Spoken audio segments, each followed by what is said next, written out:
Initially, my husband received a phone call from the school nurse letting her know that our son was in the nurse's office and it looked like he had been in some type of fight. We waited for a while to see if we would get a call from the office giving us more information on what happened. We did not hear anything, and so at that point I said, okay, I'm just going to go to the school. She got to the school, he was in the nurse's office. You know, you could see that his eye was turning black, that he, you know, was bleeding a little bit from the top of his eyebrow, that he had a welt on his forehead.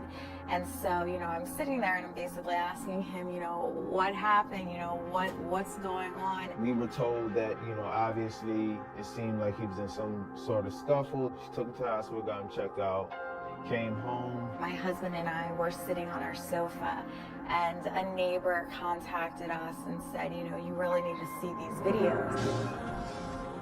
Gym class gone wild. A 12-year-old attacked, punched over and over. While classmates just looked on. It was hard to watch our child not defend himself.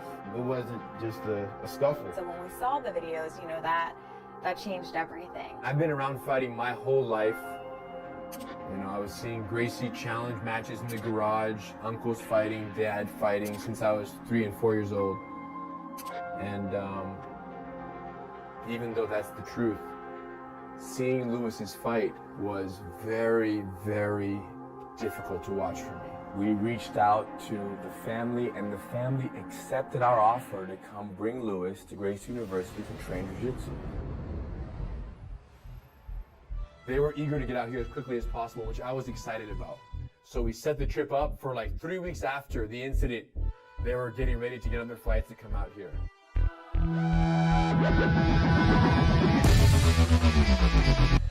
When we arrived to the university, I was unsure of what jiu-jitsu was. We get our gis, and pretty much we went straight to the mat. And, you know, we tell him to keep an open mind, you know, to take in as much as you can.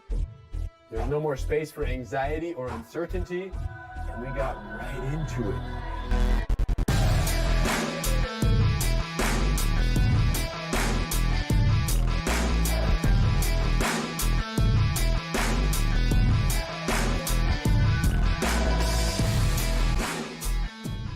We're going through the techniques on that first day. Everything's going good, and Lewis isn't talking much. It's very much like, here's the technique, did it. Here's the technique, did it. Here's the technique, did it. He's learning and on. Before you know it, the first class is over. We're out in the lobby, and he comes up to me, and he said, I want to do this all day. It's very, almost like it more than soccer, and I love fun. I love it, soccer. And I was like, that's the best thing he could have possibly said. Well, the whole family's training is just an amazing, you know, family bonding experience. And then for the second day of training, we're connecting on the mat. We're having a great time through jiu-jitsu. Hina and Hidon, they took him in. I know he feels very much at home here. From the first day to now he's just like, hey, where's my gi? We'll go find the locker, put it on, get out to the mat, start training. And it was equally important for us to, you know, get to know the family outside of, you know, Gracie University. The helicopter ride, we get in the chopper, we take off, we fly over all over Los Angeles. I've never been on a helicopter. We got to see a lot of things. I can say, you know, since we've been here, they showed like true love for him and wanting to get him at his best state or the best, you know, he can possibly be for himself. That's really appreciated. Me and my wife, we couldn't ask for more than that. Wiggle up! Thank you, Hiro. Excellent.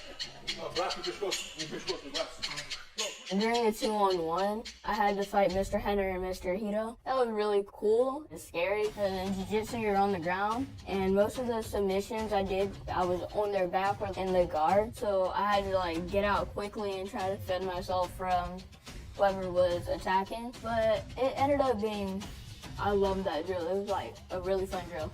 I've taught kids for my whole life. I've been teaching kids from the ages of 3, 4 years old all the way up, you know, 18-year-old kids. And Lewis is a different level.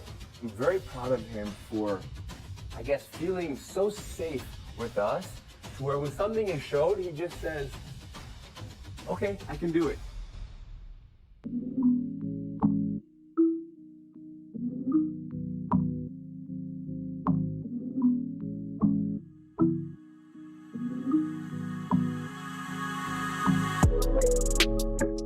When I went to the Gracie's house, we had a lot of fun. They had never had acai before, so I had the unique privilege of introducing them to this special berry from the Amazon rainforest. This purple stuff that looked like the stuff from Charlie and the Chocolate Factory. Fortunately, they loved it, as most people do, and if you haven't tried it, you should. We had a lot of fun. There was a large class happening afterwards, after his individual training. On that morning, I knew we were going to be going to the group class, so I thought I would get to learn with other people and we would kind of build on each other. But then, like, when we actually got there, yeah, let's fight, I was like, what? Yeah, I thought I would pick a fight with them right now, and you guys could watch.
The champ had arrived, you guys. The champ had arrived.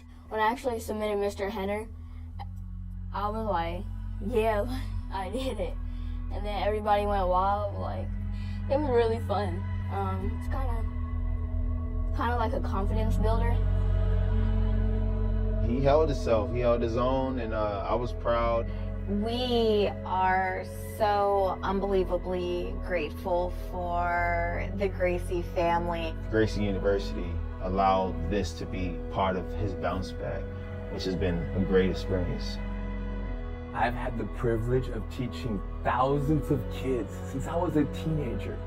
And let me tell you this, with the little time that we've spent with Lewis, I can say one thing, he's gonna be all right.